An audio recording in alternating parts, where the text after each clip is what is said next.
Welcome to the Birth Room Podcast, where holy ground meets bare feet and the wilderness of labor enters sacred space. We are your hosts, Sydney Hagan and Nichole Smith. I'm Sydney, founder of Untamed Birth, birthkeeper and educator, mother of 3, 2 of which born unassisted at home. And I'm Nichole, founder of the Rewild Birth Collective, birth servant and herbalist. I'm also the mother to 5 wildly wonderful children who were all born at home. Together, we invite you into honest conversations at the threshold of life, where birth is not a medical event to be managed, but a holy unfolding, raw, reverent, and real, rooted in radical responsibility. The birth room is not one place. It takes many forms. Sterile halls, candlelit bedrooms, quiet tubs, moving cars or crowded clinics, linen sheets, plastic covers, or bare ground. But no matter where it unfolds, birth is holy ground. It is where the veil thins, the breath of God hovers close. In cries and stillness, in pain and power, birth is sacred. Welcome to the birth room. Stories, wisdom, and truth from the edge of life's beginning.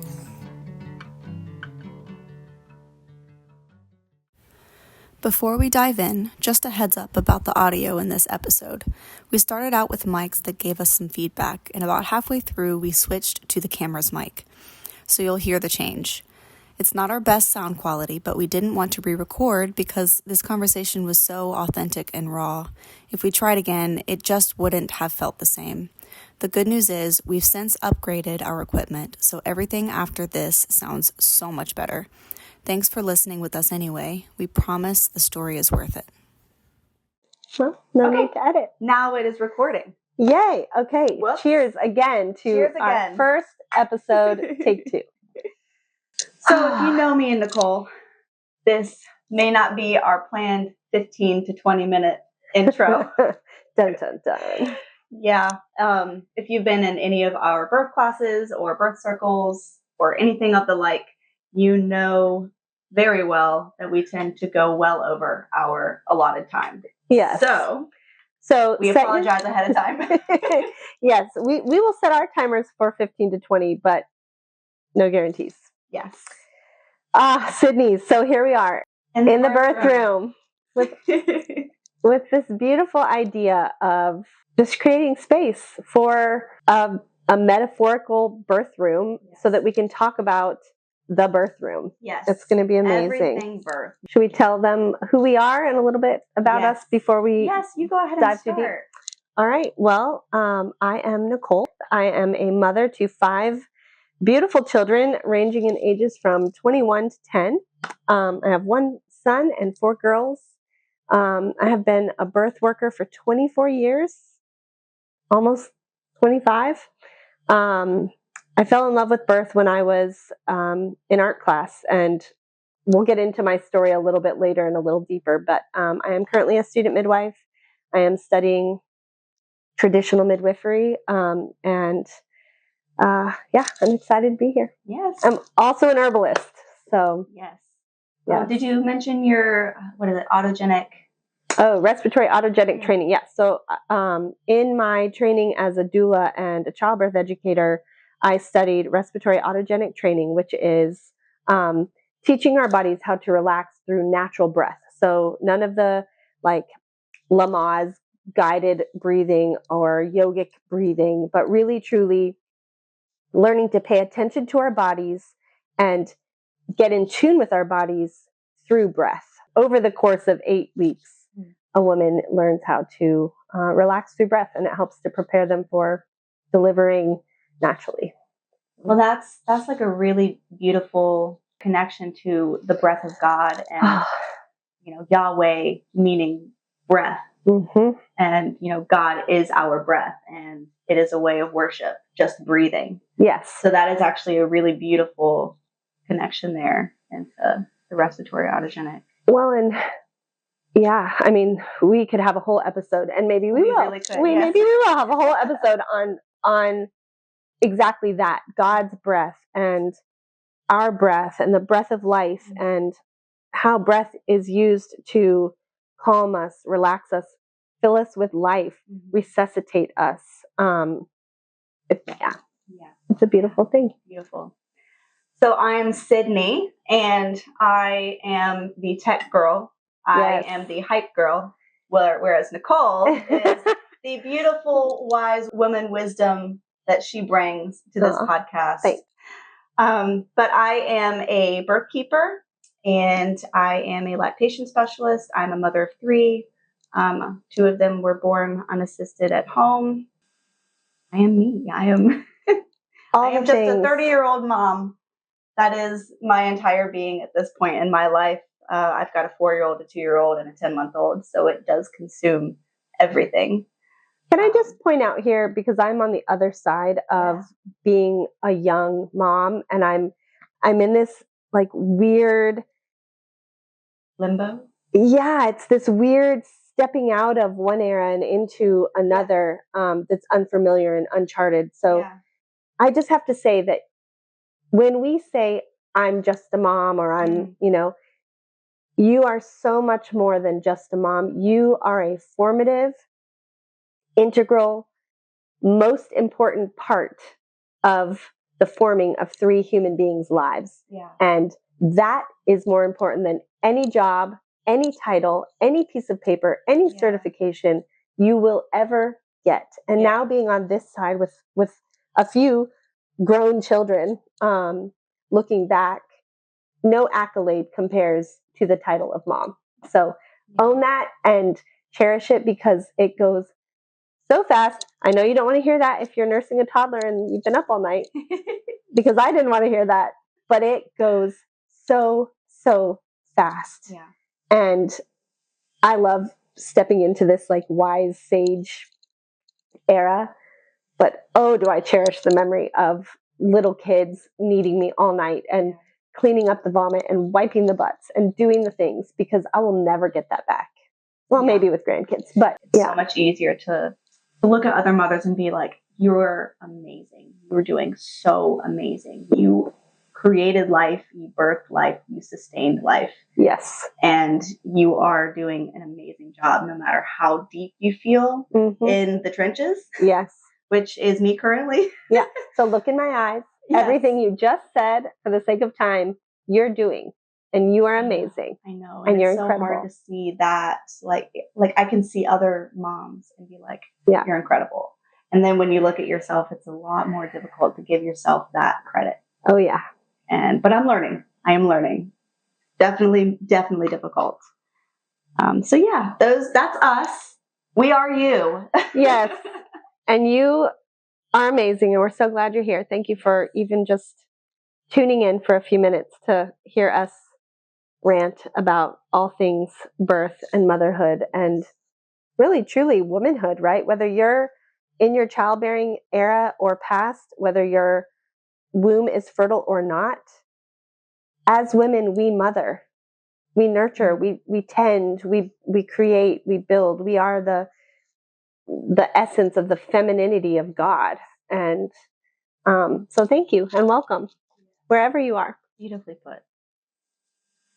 So why the birth room? Why did we start this new venture? Yes. Well, I think we realized that we could sit and talk for hours upon hours upon hours about birth for our own benefit and, revel in just the geekiness of birth by ourselves, or we could turn it into something that was a blessing to others. And I think that's our heart. We want to minister in this way. Yes, this is not about entertainment. This is about information that needs to be shared. This is about community and ministry that needs to happen, especially in the world of birth, especially in the world of United States birth, where it is the most dangerous place to give birth in the global north. And in any developed world, it is the most dangerous place to give birth. Yeah. And we need to start asking why and looking at those answers. And we could talk about it forever, but we already know, who is it helping? Well, and that's the thing. You and I know and trust birth. We know that birth works. We know that it can be the most beautiful, transformative, sacred thing that a woman goes through. The first time or the last time. you don't have to have a hospital birth for your first birth because it's safer. Oftentimes it's not. And so we want to rewrite the story. We want to have the pod world flooded with beautiful, faith-based, transformative birth stories. We want our daughters to grow up in a world where when they see someone at the grocery store, they're not hearing, oh my gosh, let me tell you about my emergency C-section where they saved my baby's life. When reality was they created the need for the C-section. We want this world to be a beautiful, safe birth sharing place. Yes. And so telling the story of a birth room that works, telling the story of a birth room that is sacred, that is beautiful, that is safe, is our goal. Yes. And the birth room takes many forms. It doesn't have to be at home. It doesn't have to be in a hospital. Correct. It doesn't have to be on the side of the road in your car. Yeah, it can be. Can be. And I think that's what encapsulates the name of this podcast so beautifully, and why we chose the birth room is the room just being the space that birth happens. And you can pick any space or deliver in any space purposefully or accidentally. And that's still the birth room. And no matter where you choose or where you end up, it is sacred and holy ground. And I think we're going to communicate that over the course of our podcast series. And what we hope that you'll take from it is it doesn't matter where you give birth, where you choose to give birth.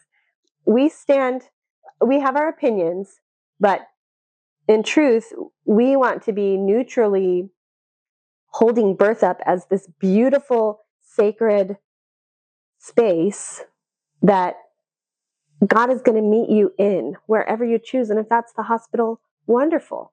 If it's an elected C-section because that's what works for your family, then so be it, and wonderful. God will meet you there.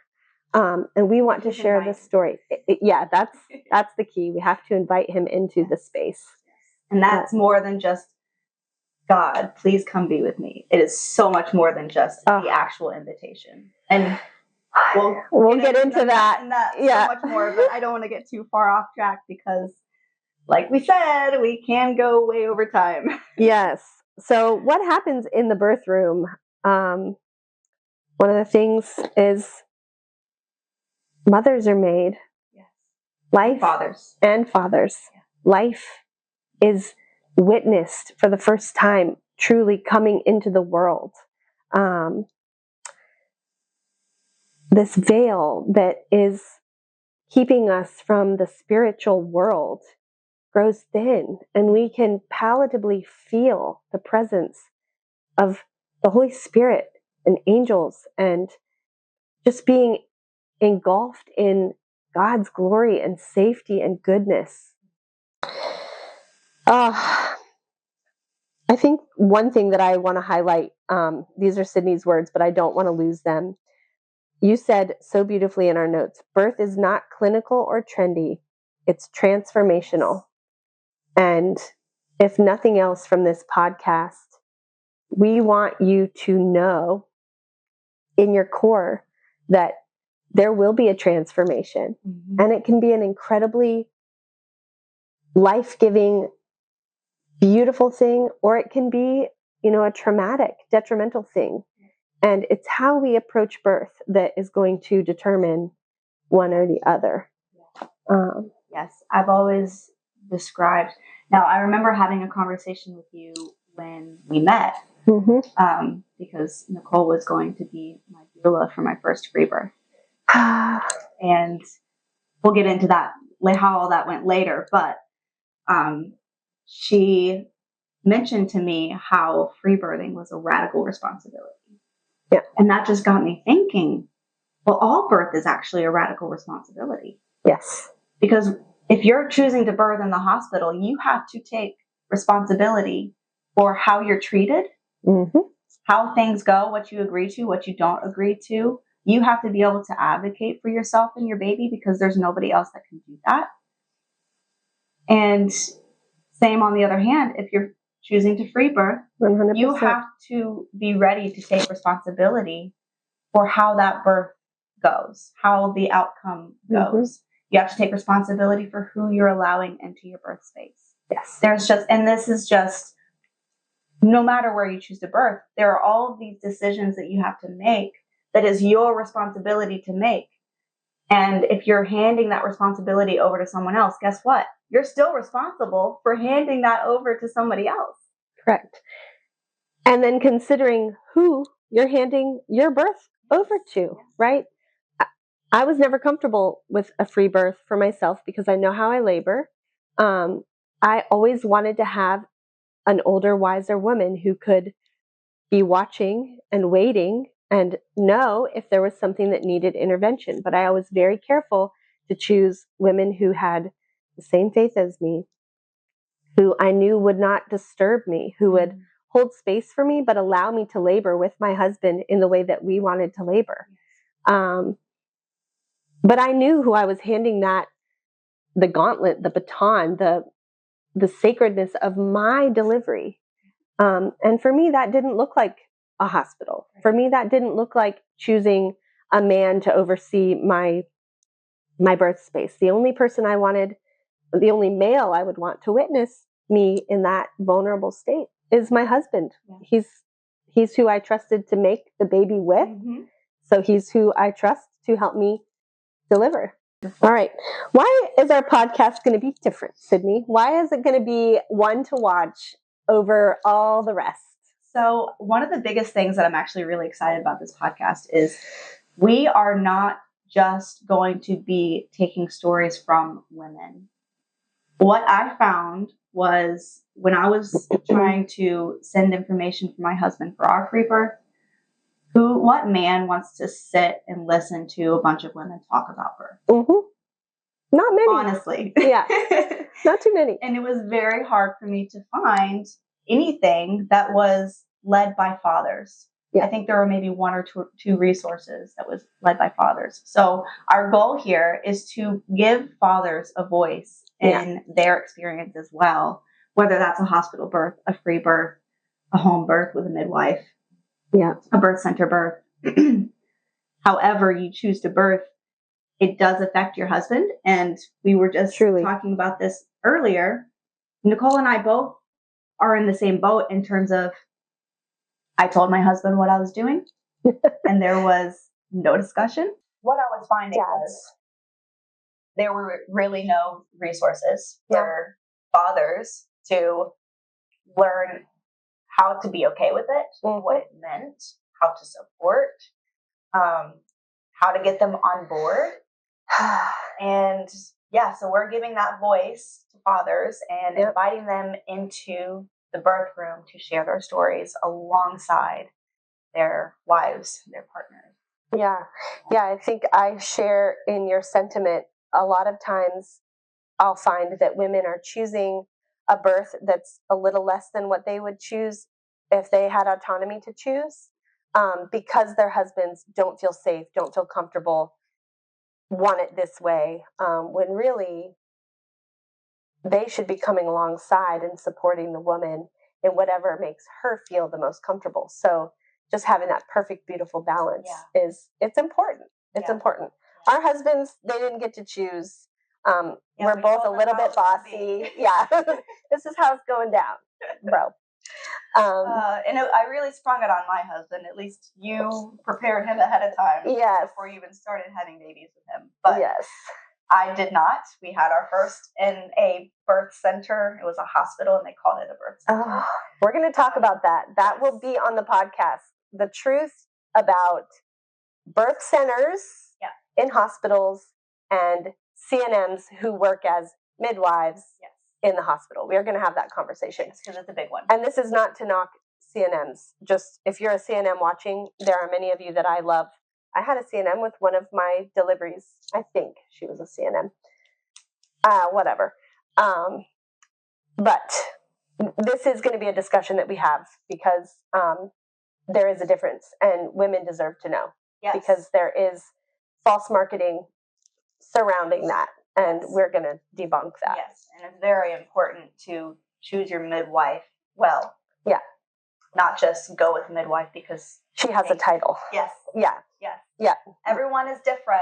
Every Right. midwife is different. Every OB is different. Every birth keeper is different. Every 100%. doula is different. Yes. That's another big one. Yes. We are going to, yes. To be continued on that one. That is really, really an important topic. Not just going by title or place. Yeah, or Those, certification. 100%. Yes. Yes. Okay, so what else? Why else are we worth watching? I also wanted to kind of put in there, a lot of women feel the way, bringing it back to, we just told our husbands how it was going to be. Yeah. A lot of women feel like, well, they made this baby too, and they're worried about my safety and our baby's safety. Mm-hmm. And that is totally valid. However, if they are going to have concerns about how you birth, they need to do the work and educate themselves so they can make an informed decision, Correct. just as you likely have to make that decision. Correct. So it's not just about going above their heads and saying, no, this is how I'm doing it because this is my body. Right. It's they need to know, they need to educate themselves, and they need to be well informed so that they can make that decision with you. Yeah. Yeah. And they need to truly make an informed decision, and they Yeah. can't be informed if they don't do the research. Yes, exactly. Yep. Okay. All right, so another beautiful piece, and I think the most important for our podcast is that we are going to be Christ-centered. Yes. We are both believers. Mm-hmm. We both believe that the Lord is an integral part of birth, and so you will find our faith shining in this podcast. Yes. All right. It is already 11:30. Okay, so we're gonna hustle our bustles. Yes. Because we went over as usual. Yes. All right, so what else? Why rooted in physiology? Yes. This is key. Yes. Also, just a little disclaimer: we are not medical providers. Correct. So while we believe birth is not a medical event, please don't just take our word for any of this. Yes. Always, always, always do your own research. Yes. Don't take anything we say as medical advice. Whoever you choose to be under as your birth care provider should be in collaboration with you to make the medical decisions if there is a need for that. Yeah. Okay. What else? We are not going to be afraid to go deep. What do we mean by that? What are we going to go deep in? What are we going to talk about? We are going to ruffle some feathers more than likely, depending on who's listening. Mm-hmm. Because birth is sensitive. Birth is vulnerable. And the majority of the women in the United States have birth trauma. Mm-hmm. And a lot of times it can be really uncomfortable and hard to listen about how your birth was possibly sabotaged. You might not have confronted that you have some level of trauma. Mm-hmm. Because again, we're taught this is normal. Yeah. How birth happens in the hospital is what's normal. Yeah. And today, we've only been birthing in the hospital for 100 years? A little over. Yeah. So as the standard of care. Yes. So if you think about it, your grandmother either free birthed or was free birthed, depending on how old you are. Yeah. I would say my grandmother was coming into the era of totally surrendering their birth over to a male OB. Yes. Yeah. So maybe our great grandmothers were in that little bit more free era. So my grandmother was in the age of twilight sleep. She had all three of her babies with the twilight sleep. If you haven't heard of that, we'll probably talk about that at some point. I also want to say that we might also ruffle some feathers on the opposite end of the spectrum. Mm. I am in the camp of have somebody at your birth who is wise, who can love you and mother you and midwife you through it. And I might have a different definition than a CNM in the hospital of midwife, and which we'll talk about those things as well. But, in my mind, free birth is birthing free of anybody in your birth space that is medically or knowledgeably trained. And that might ruffle some feathers. So there might be some feather ruffling on all spectrums and all sides because, as you said, birth is sensitive and we are free to choose. We should be free to choose how and with whom we birth. Yes. Period. Yes. Just like with sex. Just like with sex. Yeah. I would never choose to have sexual relations on a stage for all to see. Yeah. And I probably wouldn't even choose that with my mother. Yeah. But to the point, birth, again, we're going to say this so many times, it is sacred and holy ground, and it should be treated as such. We should not allow or invite anybody in who is going to sabotage or sacrifice that space on the altar of, well, I just wanted to be there, or whatever. We'll get into that. Yes. So, and that is not just in the birth room. of This course. happens like from the moment of conception. Sabotage can happen even before conception. Mm-hmm. I mean, if you think about, if we really want to go deep into it, the sabotage can happen just by these simple seed planted in your brain that you have to birth in the hospital. Yeah. Because that's how it's supposed to be. That's what you're supposed to be a good mom, or to not, to care about your baby, to, want your baby to live. Well, we or don't even articulate that. I think about this. I have women messaging me all the time, and I am shocked at how little they know about their body, their cycle, birth, and they're just going through the motions, not even thinking that there might be a different way. Yes. You ask a woman, how long is your cycle? And you might get, 3 days, 8 days, 4 days. Yeah. I'm sorry, ladies, that's not your cycle. Your cycle is from day 1 to day 1 of your next cycle. And that's usually 28 to 34 days, but you can have a wide range of variation there. And we don't think about that because we're not teaching our daughters how to think. Yeah. And as a homeschooling mom, that was my mission. Not teaching them what to think, but how to think. Yes. Not what to learn, but how to learn. And I think in this space, we're going to do the same with birth. Yes. We want you to know how to think, how to research, how to look into different options for yourself and your family, not what to think, what to birth, how to do it, all of these things. We want to teach you, we want to give you the background so that you can then say, okay, this is what I want to choose. So whether you're a mom, whether you're a grandmother, an auntie, a doula, a childbirth educator, a free birther, a home birther, a hospital birther, a C-section birther, A father, an uncle, a brother.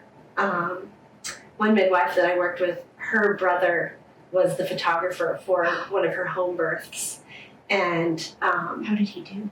Beautifully. And That's awesome. I think how incredible that the brother was there. And I think back to when Declan, my son, was delivered, my grandfather was in the room, and I call him my brother cousin because he and I are like siblings, but we're cousins. Was there, and my son is actually named after my grandfather, and my cousin picked his middle name after my grandfather. So just this beautiful integration of men in a healthy way. Yes. In the birth room, they're in not an authoritative way. No, they're the strength bearers. They are the protectors of the space. They are the calm and the emotion. They're the pillar. There's so many things. So whoever you are, wherever you are, welcome to the birth room. Yes. Welcome to our space. Yay. Yeah. It feels so good to say. Just welcome to the birth room. Oh, yeah, and I just, as we reshape birth, Sydney and I both picked for our birth work businesses on the outside world, 2 names that really embody our vision and our hope for birth. Sydney with Untamed Birth and me with Rewild Birth. We want to take it back. to the beginning. We want to take off the ideals that have been imposed, unfortunately and wrongfully, by men. I hate to say that because our It's world true, needs men, but it's the truth. Yes. So as we disarm, derail, and get back to the wild, holy, beautiful realm of true physiologic birth, Yeah. we want to bless you. We want you to step into a birth room that a lot of people don't even know exists. Yes. Yeah, that part right there. That's it. Yes. We want to open your eyes and shine a light into this sacred, holy, beautiful space. Yes. Beautiful. And I know when we host our classes, I always say, like, birth workers are welcome. Yeah. Moms are welcome. Yeah. Obviously fathers with their partners. And even if you're like a single father with daughters. Yeah. Grandmothers, anyone who is raising the next generation to teach, to pass along this information. So even if you are done having children and you have young daughters, you are welcome, because this is really important information to learn. So, yeah. And I think too, a lot of women that we interact with will say to us, "Oh, where were you when I was giving birth? Yes. Where were you when I was making these decisions?" Mm-hmm. And I've got goosebumps. I know. For such a time as this, the pendulum is swinging back. Women are taking back birth. It belongs in the hands of women. And just because you're outside of your childbearing years doesn't mean that you can't right the wrongs. Yes. Just because you chose a hospital birth and had every intervention because you literally didn't know that there were other options because you were brainwashed to not know. Yeah. Twilight era, whatever it is, that's not the end of your story. That is your story. And that story can help someone else make a different decision. So I think I say this a lot to women who feel badly about their birth. Don't feel bad. Your birth is beautiful, however it turned out. And it is your story, and your story will bless the next generation and the next and the next and the next. It's all in how you tell your story. Yes. So let's put it in the positive. Yeah. Let's see the silver lining. Let's see the beauty in every story. And let's share that. Yes. Beautifully put. Yeah. Beautifully put.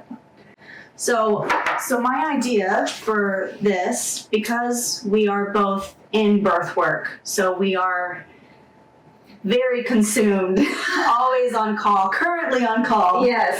I have 2 months I'm on call. This is why we have our phones tucked and we keep looking over our legs because I know who you are. Yes. You can do it. It can do it. Yes. So our idea for how frequently we'll be able to post episodes, hopefully, is first week of the month we'll post anywhere from 1 to 4 episodes. Yes. So we can just do it all at once. We don't have to worry about a timeline. And then for the rest of those 3 to 4 weeks, we can focus on setting up a time to record, bring in guests, edit the videos, do all of the things from the tech side.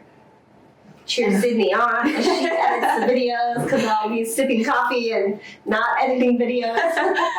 She's in midwifery school, so she's a little bit more busy than I am. But so that's the plan, is to first week of the month have our episodes drop, and it might be all on the same day, or I might trickle it out over the week. It just depends on how things go. That is the plan. First week of the month, episode drops. Anywhere from 1 to 4, and I won't make promises because there's just no way to promise. Because we're full-time momming it and lifing and all the things. Yes. So we'll do our best. Yeah. So you have to follow really closely to know what's going on. Exactly. Yes. I have down here, the podcast is meant to feel like a conversation, not a production. Though we are a combination of ADHD brain and squirrel brain. True story. And then I made a little note here. One of my most favorite humans, something he's said since forever is, if you're going to be somewhere, be there. So if you have to be somewhere and do something, or if you've committed to doing something, do it with everything. Don't half-butt it. Just be there. And that doesn't just mean working hard. That means emotionally present. That means if we're going to be doing this, we're doing this because we're passionate about it. We're not doing it for the entertainment. We're not doing it for any money. I highly doubt we'd be making any money off of this, at least if we ever. And we're already moms, which we said in the beginning is the highest accolade in the world. So we've arrived. Yes, exactly. We're truly here because we want to be here. Yes. And because we want to bless you. Yes. Yeah. And each other and our children and their children. Yeah. And I just told a friend and client this because she's going through it. And I was like, you know what? We're like, me and Nichole, we got you. We are not going to abandon you. We are going to be there for you, you know, no matter what. And I won't give details. But she was like, oh, thank you. You have no idea the weight that's been lifted. And I'm like, we are not in this work for money. We are not in this work for glory. We are in it for the ministry. 100%. So that is our top priority. And I think that's, it's beautiful. I also think there should be a podcast on truly how little midwives make as a living, because people think, oh, I'm going to be a midwife and make all these hundreds of thousands of dollars. And I don't think people realize truly that midwifery is a calling, and women step into this work because they're called. Not just midwifery, but birth workers is what I should say. Any birth servants of any capacity in the faith-based realm are stepping into this because we want to serve women. yes. We want to walk beside them and with them and hold their hands and their hearts and their husbands' hands and hearts. Yes. And we want to end the trauma. We want to end the war on women. Yeah. Truly. Yeah. Truly. Jinx. Yeah, you think about, we are a Christian podcast, so let's just go there. If you think about the enemy and how perfectly and well articulated his war is on the human race. Yeah. Because ultimately, he's a jealous stepkid, right? Like he's this outsider who is abandoned by God. And so he's waged this war, and we know the end of the story, but we also know that what better way to destroy a family, not just attacking the family, but why not start it from the beginning? Why not have depressed, spent moms and tired dads who aren't informed, and then there's argument and all of these things that come into play. Yeah.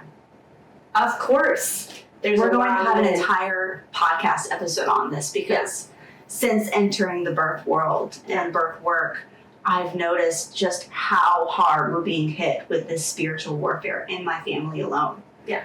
And it's like so much harder and more persistent than I have ever experienced. Yeah. And it started from the moment I started attending births. And that says something to me. Mm-hmm.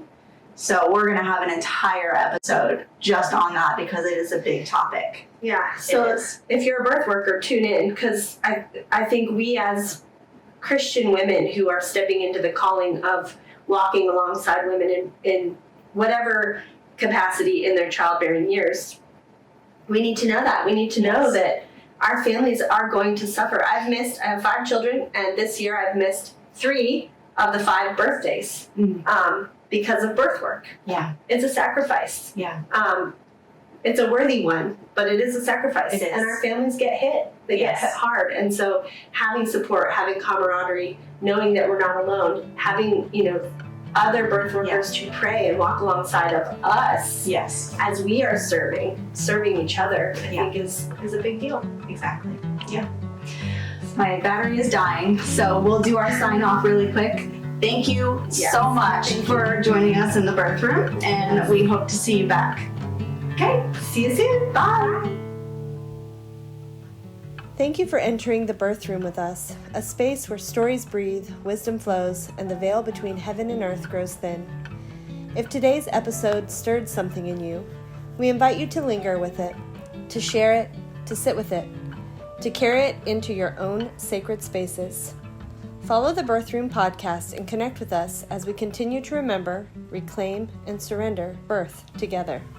Until next time, walk gently, surrender wholly, and never forget, birth is holy ground.